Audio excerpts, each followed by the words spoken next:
See, again, the oppressive, the speech is oppressive. So you can't even have freedom of speech of a debate because someone might get hurt, someone might get oppressed, someone's feelings might get hurt. So as opposed to teaching adults to take responsibility for their feelings, we want to cancel things on the outside to protect the inside. But we live in a holographic universe proven by physicists. So the outside is a projection of the inside. So controlling the outside to change the inside, it goes against how reality is created.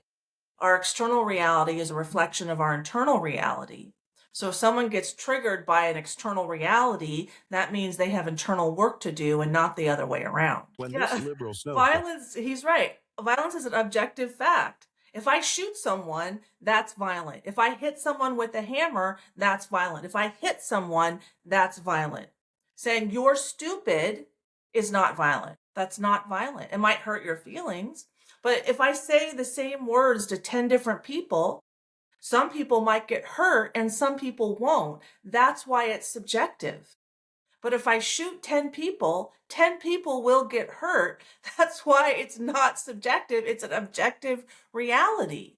But when we conflate emotions with action, because we have no idea how to regulate ourselves, we never learned in our childhood, then this is the natural end ground to, all to this challenge. Wow. Okay, let's start with Dr. Andrew Huberman, who gets into why cancel culture does not solve the problem of being emotionally regulated. These people, well, I feel, okay? And where does this come from, the I feel, right? Okay, sorry, I have a lot of things. Here he is, great. So someone can feel a pulse of adrenaline from speech, but that could be because they had a hugely traumatic childhood and doesn't mean that that speech is not going to necessarily hurt them. It's just how their nervous system is regulated in their traumatic childhood, environment. When someone said something like that, it meant something else was coming.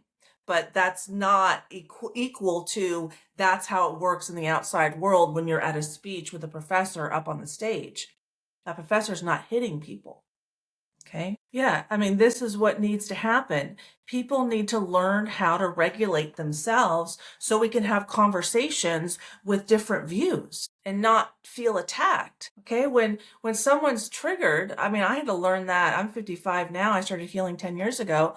But when someone's triggered, that means their emotional pain, their own emotional pain comes to the surface. They can see themselves. And Carl Jung said, everything that irritates you about other people leads you to an understanding of self for wholeness. So stopping someone like Michael Knowles, I mean, have you watched Michael Knowles, like the jazz guy? Like, the man's not violent, I can tell you. I mean, I've attracted violent men into my life. I attracted Andrew Tate into my life. It's in my book, okay? And then 2 fire academy instructors, 164, 167, all led me back to my guy from my childhood, who's former special agent in charge of the FBI, currently the head of global security at GoDaddy, like Air Force Academy. Okay. I understand men who can, hold a boundary and are over 6 feet tall and can do the protecting, That's not Michael Knowles. He does his protecting in other ways. He's not a violent man. But let's start with how this works, that we live in a holographic universe. And we're going to rely on Albert Einstein, who said the field is the sole governing agency of the particle. The energy field is the sole governing agency of the body. And the field, the scientific field of epigenetics, which will be our next video, is going to talk to us about why that's true as well. So let's start with Dr. Joe Dispenza. So he's saying the same thing as Dr. Andrew Huberman. The energy can change the particle. So if the particle is the body, you got to change the energy that is controlling that body, not a different energy outside of yourself. When we ask people to cancel themselves outside of themselves when they're just speaking a different point of view, that shows how emotionally immature the person is and lack of internal regulation of self, like Dr. Andrew Huberman was discussing. We used to be able to talk like this. Why can't we talk like this anymore?